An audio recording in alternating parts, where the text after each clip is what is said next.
It's America's primary problem. I'm Michael Smerconish in the Philly Burbs. Cassidy, Massey, and Fetterman. It sounds like a law firm or a triple play combination. But those three names tell you everything you need to know about what's broken in American politics right now. Louisiana two-term Senator Bill Cassidy was defeated in Saturday's Republican primary. Yes, it was a Trump loyalty test. The president settled a score with Cassidy, who voted to convict Trump in his second impeachment. But there's a deeper story here.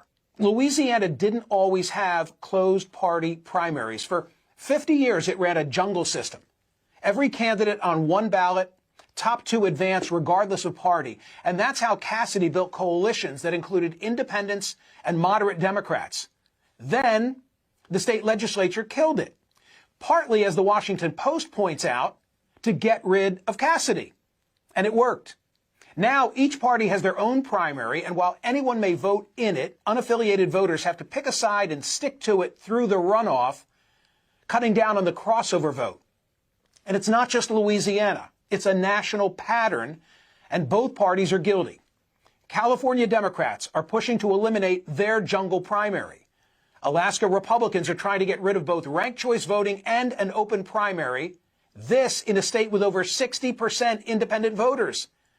Tennessee adding a loyalty oath signed under penalty of perjury, requiring voters to declare allegiance to the party whose primary it is.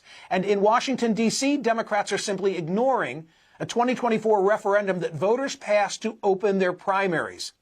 So both parties, when it suits them, they want the same thing, a vice grip like on who decides who gets nominated. Which brings us to Tuesday and the second name in this law firm, Kentucky Representative Thomas Massey, in office since 2012. He lost his primary. Massey was in Trump's crosshairs for having called for the release of the Epstein files and condemned the war in Iran. Trump endorsed former Navy SEAL Ed Gallrein, who won the primary by almost 10 points. It was the most expensive House primary in American history, an estimated $32 million having been spent. Kentucky, a closed primary state. Registered independents could not vote. And here's the thing, 75% of new voters in Kentucky last year, they registered as independent. In an open primary, Massey's cross-partisan independence, it might have been an asset. In a closed primary system, it's a liability. And now the third case study, first-term Democratic Senator John Fetterman. Pennsylvania, currently a closed primary state. Independents don't get to vote in the party primaries. Consider this number. A February 2026 Quinnipiac poll found that 73% of Pennsylvania Republicans approve of John Fetterman's job performance compared to just 22% of Democrats in his own party. This despite the fact that he votes with his party 93% of the time. Let me say it again. He's more popular with the other party than his own. He almost certainly cannot survive a competitive Democratic primary in 2028. But in an open primary Pennsylvania, he might.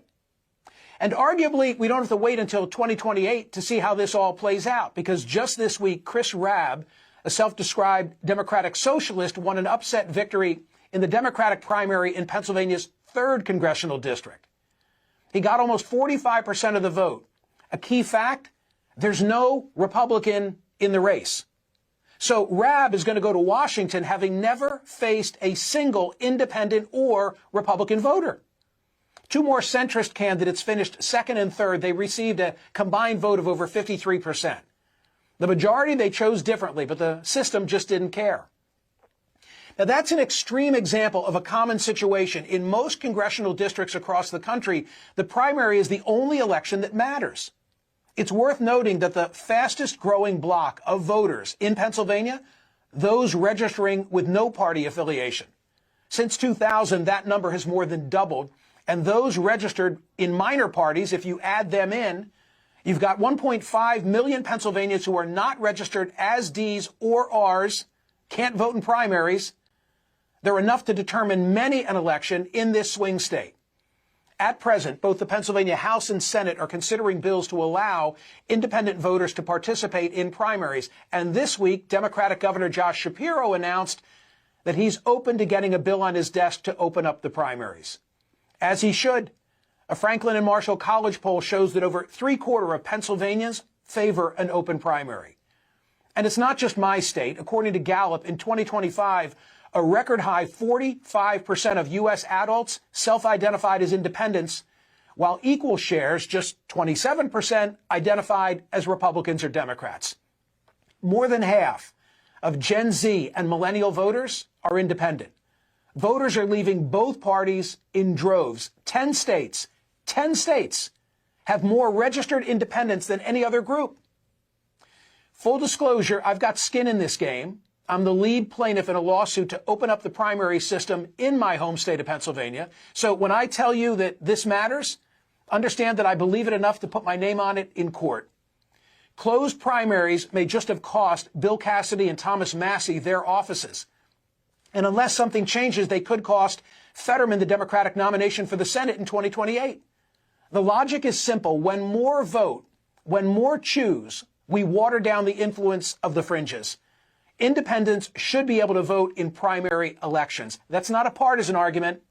Both sides prove it.